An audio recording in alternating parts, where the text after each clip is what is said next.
Baik, selamat siang Ibu dosen, selamat siang juga untuk teman-teman semuanya. Terima kasih atas waktu yang diberikan kepada kelompok kami, yaitu kelompok 6. Nah, pada kesempatan kali ini, kami di sini akan membahas materi tentang SAK etap bagian 1. Tapi sebelum itu, izinkan saya untuk memperkenalkan anggota dari kelompok 6, yang dimana yang pertama, Iwayam Remawardana dengan akhiran NIM 285, yang kedua, Igusti Agung Dwi Pratnyaswari dengan akhiran NIM 286, yang ketiga, Nikada Ayu Laksmi Dwiana Putri dengan akhiran NIM 288, dan saya sendiri Ida Yomadri Okabayusi dengan akhiran NIM 291. Baik, untuk yang selanjutnya adalah topik pembahasan yang akan kami bahas pada video presentasi kali ini, yang dimana yang pertama adalah pengertian SAK etap, yang kedua ruang lingkup SAK etap, yang ketiga konsep dan prinsip perspektif SAK etap, yang keempat, karakteristik SAK etap.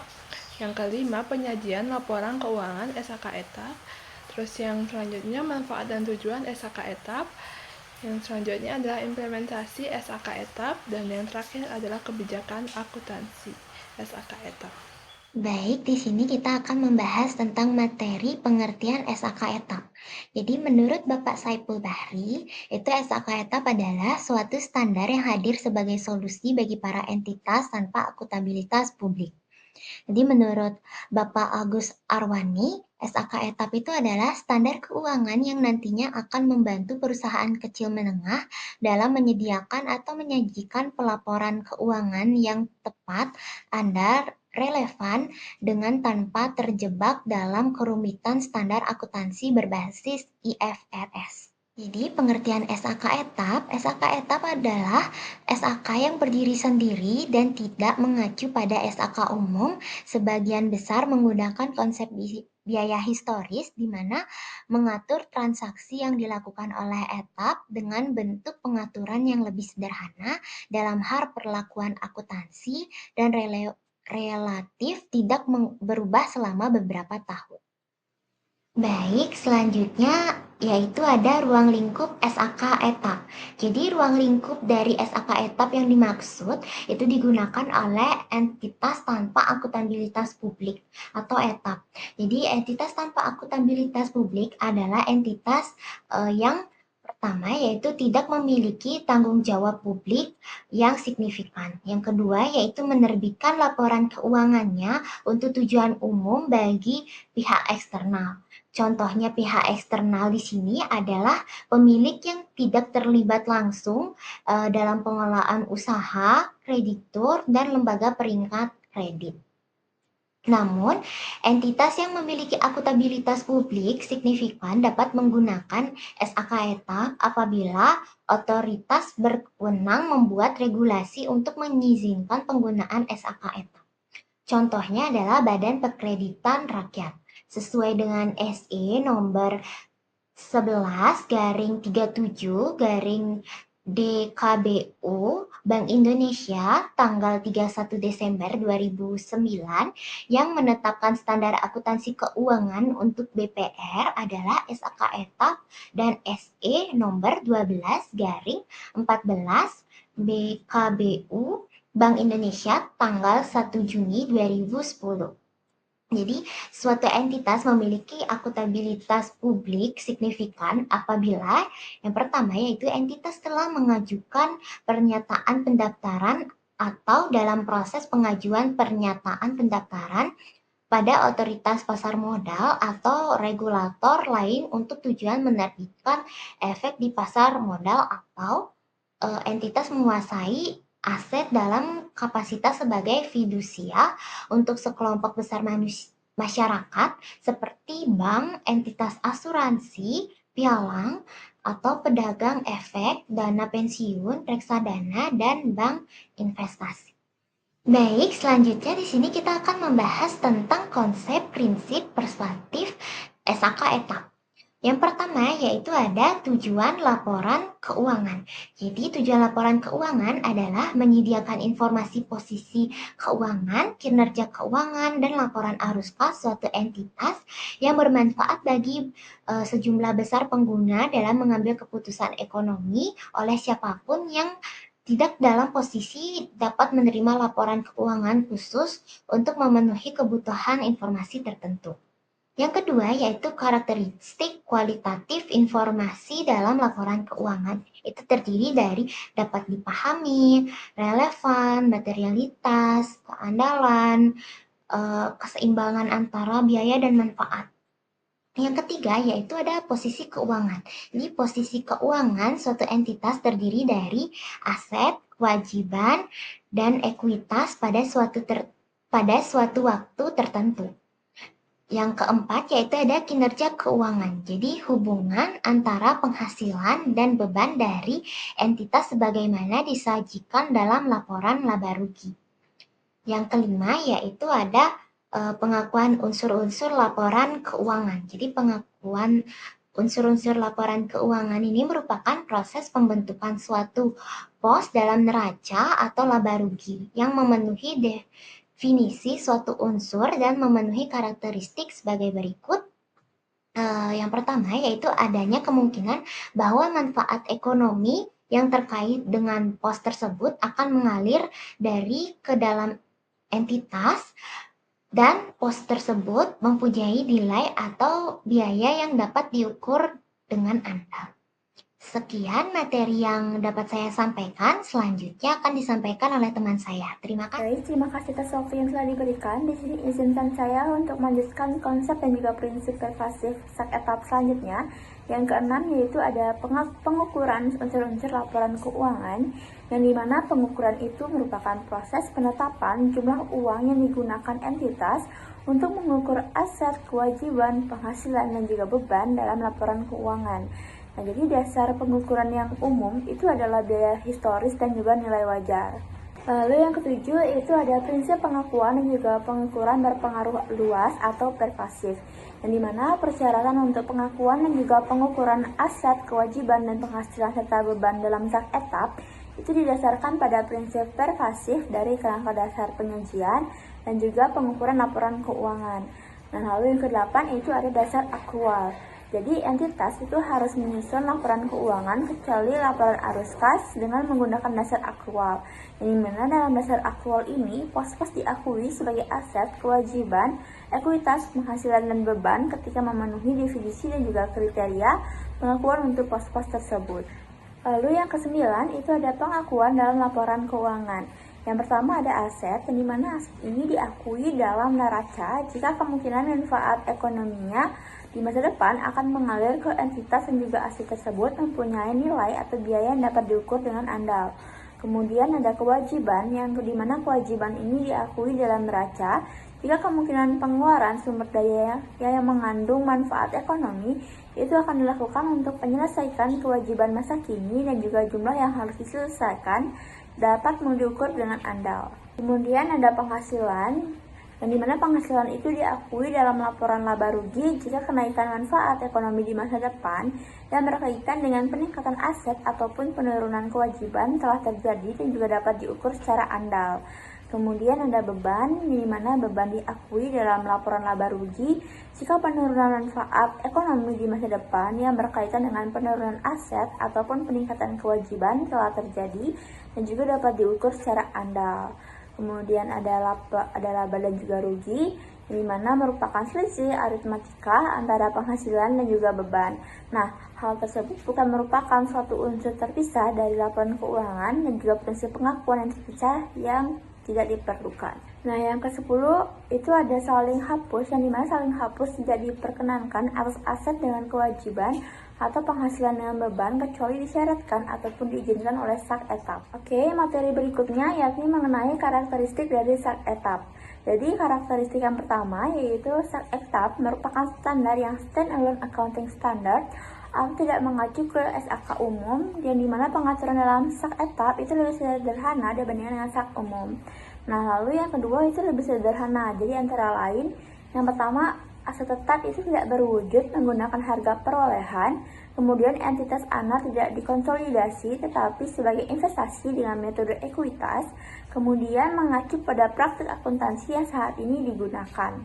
Dan yang ketiga yaitu sak etap tidak mengizinkan pengakuan pos-pos dalam neraca, yang tidak memenuhi definisi aset ataupun kewajiban dengan mengabaikan apakah pos-pos tersebut merupakan hasil dari matching konsep. Kemudian yang keempat itu kualitatif informasi dalam laporan keuangan meliputi yang pertama dapat dipahami, yang dimana artinya memiliki pengetahuan yang memadai tentang aktivitas ekonomi dan juga bisnis, kemudian relevan, mampu mempengaruhi keputusan ekonomi pengguna untuk mengevaluasi peristiwa di masa lalu, kemudian materialitas, mampu mempengaruhi keputusan ekonomi pengguna yang diambil, kemudian keandalan, yakni terbebas dari kesalahan material dari bias, serta penyajian secara jujur apa yang seharusnya dilakukan.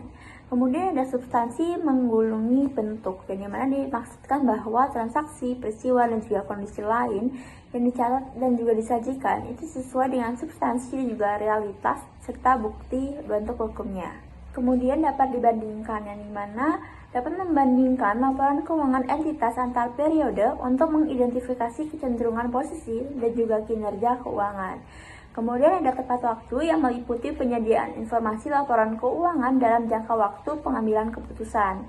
Dan yang terakhir itu keseimbangan antara biaya dan juga manfaat. Dalam evaluasi manfaat dan biaya, entitas harus memahami bahwa manfaat informasi itu mungkin juga manfaat yang dinikmati oleh pengguna eksternal.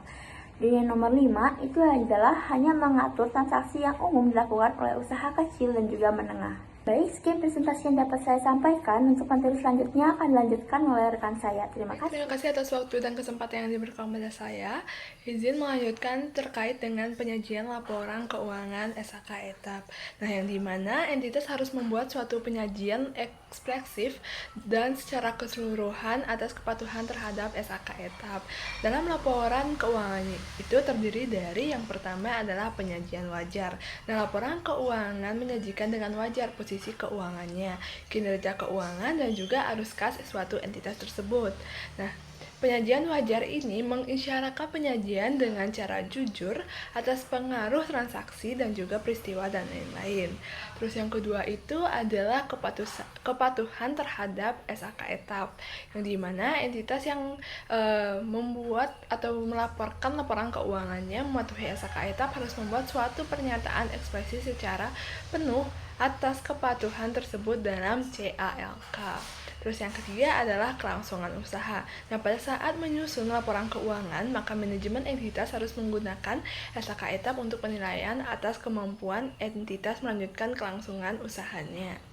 Nah, yang keempat adalah frekuensi pelaporan, yang dimana entitas menyajikan secara lengkap laporan keuangannya termasuk informasi komprehensif minimum 1 tahun sekali. Baik, untuk yang selanjutnya adalah konsistensi penyajian. Nah, penyajian laporan keuangan ini harus konsisten dari periode yang satu ke periode selanjutnya, kecuali ada perubahan yang signifikan. Terus yang keenam adalah informasi komparatif, yang dimana informasi harus diungkapkan secara komparatif dengan periode sebelumnya, kecuali dinyatakan lain oleh SAK etap.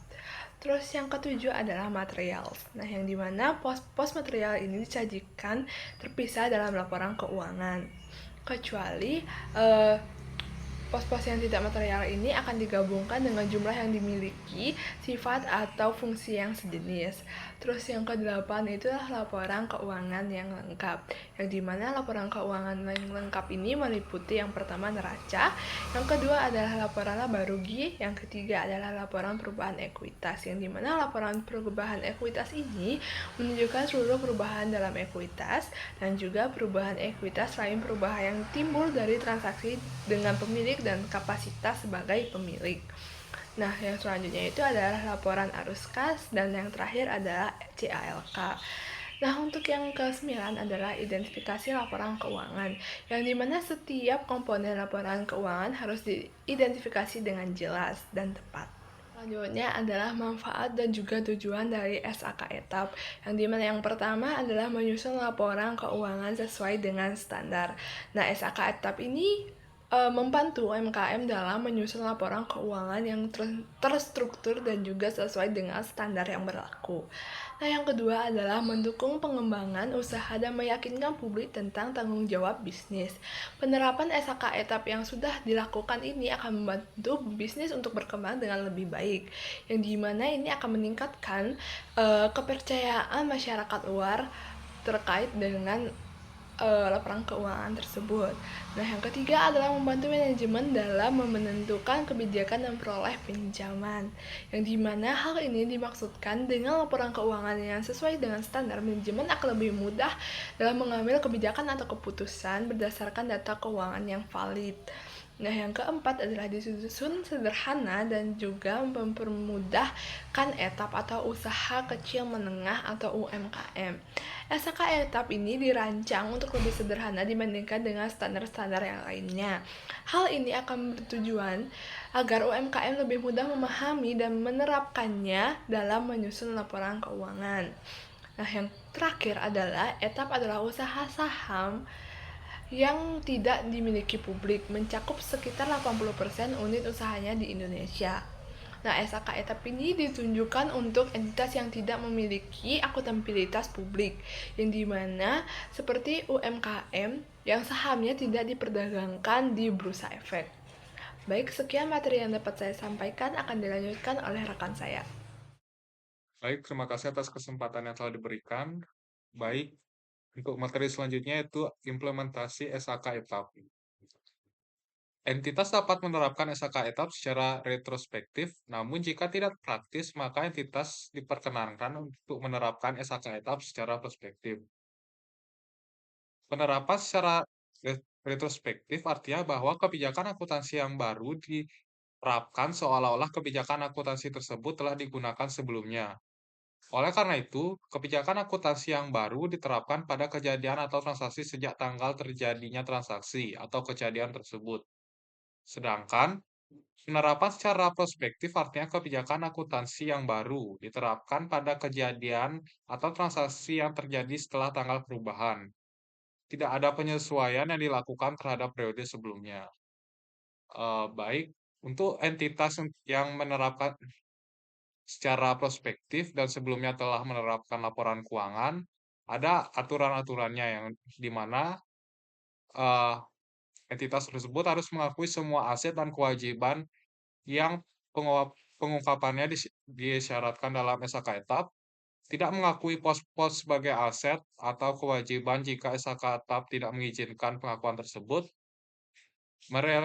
mereklasifikasikan pos-pos yang diakui sebagai suatu jenis aset, kewajiban, dan komponen ekuitas berdasarkan kerangka pelaporan sebelumnya, tetapi merupakan jenis aset, kewajiban, dan ekuitas yang berbeda berdasarkan SHK etap, dan yang terakhir menerapkan SHK etap dalam pengukuran seluruh aset dan kewajiban yang diakui. Pada tahun awal penerapan SHK etap, entitas yang memenuhi persyaratan untuk menerapkan SHK etap dapat menyusun laporan keuangan tidak berdasarkan SHK etap, tetapi berdasarkan PSAK non-etap sepanjang diterapkan secara konsisten. Entitas tersebut tidak diperkenankan untuk kemudian menerapkan SHK etap ini untuk penyusunan laporan keuangan berikutnya. Entitas yang menyusun laporan keuangan berdasarkan SHK etap kemudian tidak memenuhi persyaratan entitas yang boleh menggunakan SHK etap, maka